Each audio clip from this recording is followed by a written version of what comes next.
Bom dia, turma! Eu sou a professora Tatiane, de Biologia. Bom, eu vim fazer esse vídeo para vocês do nosso conteúdo da apostila. Esse conteúdo eu também vou estar trabalhando ele no nosso encontro, na quinta-feira, no horário das 8h30. Bom, toda quinta-feira, esse é o nosso horário marcado da nossa videoconferência. A partir das 8h30, a gente vai estar trabalhando os dois segundo anos, o segundo ano A e o segundo ano B. Lá, na nossa aula, da nossa videoconferência, eu vou estar explicando esse conteúdo, que é uma parte do conteúdo da apostila. Eu vou utilizar essa 1 hora de aula nossa para estar explicando o conteúdo e para vocês também estar tirando as dúvidas. Mas, então, eu preferi fazer dessa forma, dar essa aula e também reforçar com esse vídeo que eu fiz, montei slides sobre o conteúdo. Os slides estão todos montados com os conteúdos da apostila, tá bom? E eu resolvi fazer dessa forma porque às vezes algum aluno acabou perdendo uma parte da aula, às vezes não entendeu, às vezes quer revisar de novo, quer assistir de novo. Aí, como eu falo, né, vocês podem estar rebobinando o vídeo e estar assistindo quantas vezes vocês quiserem. Mas também lembrando da importância da nossa participação em sala de aula, né? No nosso encontro ali na quinta-feira, às 8h30, tá bom? Agora vamos dar início aqui aos nossos slides, né? Que eu vou estar explicando melhor para vocês, fazendo de uma forma mais resumida, na verdade, explicando ali, pontuando o nosso tema que a gente vai estar trabalhando na apostila, aqui na forma de slide. Então vamos para o conteúdo. Pessoal, aqui temos a capa de início dos nossos slides, tá? E aqui o primeiro conteúdo da apostila. Esse primeiro conteúdo da apostila, ele vem trazendo a importância de preservar o planeta Terra e o meio ambiente, né? Isso é muito importante, não só para nós humanos, mas também para todos os seres que habitam a Terra. Afinal, é dela que retiramos, né, esses recursos naturais necessários para a nossa sobrevivência, como a água, os alimentos e matéria-prima, que sem esses recursos, todas as formas de vida no planeta eles podem vir a acabar. Ao longo da existência humana, muitos recursos naturais foram sendo degradados. Isso ocorreu por meio da queima dos combustíveis fósseis, né? Que são o que? Esses combustíveis fósseis, restos de plantas e animais que são encontrados no subsolo, que alguns formam ali o petróleo. Isso daí esse gás, né? Quando ele é emitido para a nossa camada, ele causa o efeito estufa, porque é um gás poluente e também que não é de uma forma renovável. O descarte de lixo, esgoto em rios, mares, o crescimento desordenado da cidade. Ali mais à frente vai ter uma imagem mostrando alguns exemplos. A gestão hídrica inadequada, a queima e a destruição de matas e florestas, entre outros. Tudo isso que prejudica, então, o nosso meio ambiente e o nosso planeta Terra.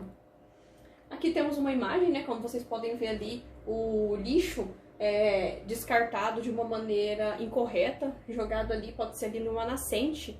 Se essa nascente vir a acabar, que vai trazer muitos problemas. Aqui a queima dos combustíveis fósseis, né, nas indústrias. Imagina só essa fumaça toda indo para a nossa camada, né? E ali vai estar acontecendo, que vai estar aquele efeito estufa, que a gente chama, né? Que por conta dessa fumaça ser muito tóxica. E aqui também, como a gente pode estar falando também do crescimento acelerado das cidades e a má gestão hídrica, que pode estar aqui tudo junto. Como vocês podem ver, várias casas aqui construídas aqui na beira de um esgoto correndo a céu aberto, onde as pessoas ali não têm nenhum saneamento básico. Ali, além de trazer muitas doenças, né, ainda as pessoas acabam com aquele local, com esses lixos que são jogados ali. Essa daí também está... O que acontece? As cidades, elas cresceram tanto, mas tanto que as pessoas começaram a não fazer planejamentos para estar fazendo ali essas casas. Foram fazendo totalmente sem planejamento, sem ter um saneamento básico, sem ter uma rede de esgoto. Então, onde já a gente vai ter lixo, vai ter coisas, vai ter gasto, né? Que vai ser jogado em algum lugar. E aqui, então, sem um planejamento, sem nada, a cidade cresce, mas sem um planejamento, onde isso daqui também acaba com o nosso meio ambiente. Bom, e o resultado disso, então, né, como eu disse, é o aquecimento global, né? Alterações no ciclo natural de animais e plantas, a falta de água, poluição do ar, entre outros. No futuro, isso tudo pode ser ainda pior. Se a gente não cuidar nos dias de hoje, cada um fazer a sua parte, no futuro isso daí vai acabar ficando cada vez mais pior. Com a ausência, não vamos ter mais água potável, nem energia elétrica e muito menos os alimentos. além de muitos problemas sociais, porque é claro, se tá tudo que vai faltando acaba acontecendo esses problemas sociais.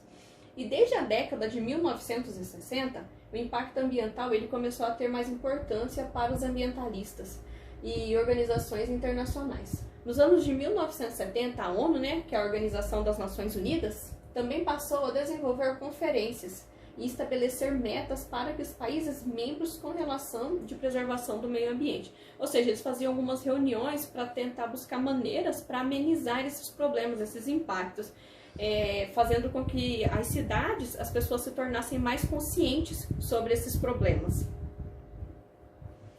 E para que o mundo então não entre em um colapso, é preciso encontrar formas sustentáveis de desenvolvimento, além de integrar as questões sociais e ambientais nesse processo. Porque a gente precisa da sociedade, de uma sociedade que tenha em mente o uso, o costume, que mesmo que não tenha o costume, que adote esse costume de ter esse desenvolvimento, esse pensamento, o que a gente pode chamar do consumo sustentável, para estar melhorando o nosso ambiente. Formar pessoas conscientes ambientalmente a partir de aulas específicas de educação ambiental possibilita a produção de resultados positivos de médio a longo prazo. Por quê, Se uma criança, desde a pré-escola, já começa a entender como separar um lixo, como utilizar materiais reciclados, a como não ser aquele tipo de pessoa consumista, onde compra produtos que você às vezes não vai nem utilizar, e acaba descartando de qualquer maneira, porque às vezes você compra demais uma coisa, se você compra um caderno, seu caderno ainda nem acabou as folhas, e você só quer trocar de caderno, isso daí vai o quê? Vai acontecer que vai ter mais derrubadas de árvores. Derrubou mais árvores, vai acontecer lá no ciclo da chuva, sem árvores diminui a chuva. Então é uma coisa assim que, se for pensado desde pequeno, desde a base, quem sabe quando adultos vai estar conseguindo ter um melhor pensamento sobre isso e passar à frente, para os filhos, e passando para descendente a descendente. O lado positivo desse item é que a mudança ocorre na base, como eu falei, da sociedade, dos jovens, das crianças ali, originando pessoas preocupadas com problemas relacionados ao meio ambiente, porque hoje em dia as pessoas acabam que não importam para isso. O meio ambiente ficou uma coisa que as pessoas só pensam em consumir, não utilizar de produtos sustentáveis. E então a gente precisa conscientizar para chamar a atenção, que o meio ambiente, o planeta Terra, ele pede socorro e que as futuras gerações podem estar passando necessidade, de muitas coisas.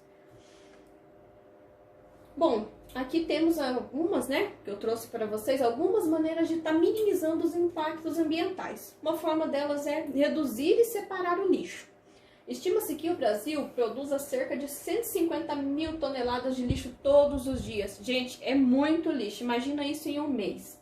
Não basta apenas reciclar o que é possível, e sim diminuir a quantidade de dejetos produzidos diariamente, mesmo com locais de tratamentos adequados. Diminuir, se você comprou algo que você não está utilizando mais, não descarte no lixo, procure alguém que possa estar utilizando isso, Passe à frente para alguém que precisa daquilo. A gente tem que ser mais consciente. E como fazer isso, Como fazer essa separação e como tá reduzindo esse lixo, Escolha os produtos com menos embalagem. Quanto menos embalagem, menos lixo você vai estar produzindo. Separe o lixo em 4 categorias: o orgânico, papel, metais, alumínios e plástico. Se sua cidade não possui sistema de coleta seletiva de lixo, é possível combinar com uma cooperativa de catadores para recolher parte reciclável, enquanto o orgânico continua com a coleta municipal. Garrafa PET, papel e latinha de alumínio são especialmente valiosos para essas instituições. Pilhas, baterias e celulares antigos devem ser entregues nas lojas ou em locais destinados para o descarte. Eles jamais devem ser jogados no lixo comum, porque os compostos em seu interior contaminam o solo. Então, jamais, junto com o lixo orgânico, com o resto de alimentos, essas coisas, vocês vão lá e descartam as pilhas, celulares, essas coisas, porque isso daí vai acabar atingindo o nosso lençol freático, que acaba fazendo mal para nós mesmos. Também não jogar o óleo pelo ralo, porque ele contamina a água. E depois de cozinhar, então, você vai recolher esse óleo em uma garrafa PET até enchê-lo. Você pode estar entregando ele em uma reciclagem de redes em supermercados, que o pessoal geralmente está utilizando isso daí. É um lixo que ele também é reciclado, porque o pessoal geralmente consegue estar fazendo sabão líquido, sabão de pedra também, com esse resto desses óleos. Aqui também outras maneiras, né, de minimizar esses impactos. A economizar a água, né? Os ambientalistas afirmam que é preciso uma mudança radical no consumo para que todos tenham acesso a uma água potável. Atualmente, cerca de 800 milhões de pessoas no mundo ainda têm acesso à água limpa. Ainda não tem acesso à água limpa. Levando em conta o crescimento populacional e o desenvolvimento econômico, este cenário só vai piorar. Entende-se por mudanças de consumo a economia de água. Como que a gente pode estar fazendo para estar diminuindo esse consumo de água, né? Demore menos no banho, você não precisa ficar o tempo todo com o chuveiro ligado se você não estiver utilizando da água. Se metade das famílias de uma cidade de 100 mil habitantes reduzisse o tempo no chuveiro aberto de 10 a 5 minutos no banho diário, economizaria a água para abastecer toda a cidade por quase 2 meses. Agora imagine o tanto de água que pode estar sendo economizada. Preste atenção também nos pequenos vazamentos de água. Às vezes tem uma torneira pingando lá na sua casa que você também não viu, né? Estima-se que em um mês, um cano com um pequeno furo desperdício equivale a 10 caminhões-pipa cheios de água. Imagina essa água lá, torando lá, pingando, o dia todo, dia e noite. Quanto de água isso não vai estar gastando? Escovar os dentes também de torneira aberta, às vezes você está lá fazendo a escovação dos seus dentes, a torneira está lá ligando água e rodando a água e só gastando, desperdiçando essa água. E também não deixar a torneira aberta enquanto savou as louças, né? E savou, ligue a torneira novamente só quando você for enxaguar. Bom, a nossa aula de hoje foi isso, né? Então eu vim trazer algumas coisas que a gente acaba acontecendo, que a gente prejudica o nosso meio ambiente, com isso também os problemas do nosso planeta, e trazer essas medidas de como a gente pode estar diminuindo esses impactos. A aula de hoje foi isso, uma revisão rápida de uma parte de um conteúdo da nossa apostila, e dúvidas podem estar me chamando no WhatsApp, e obrigada e bons estudos a vocês!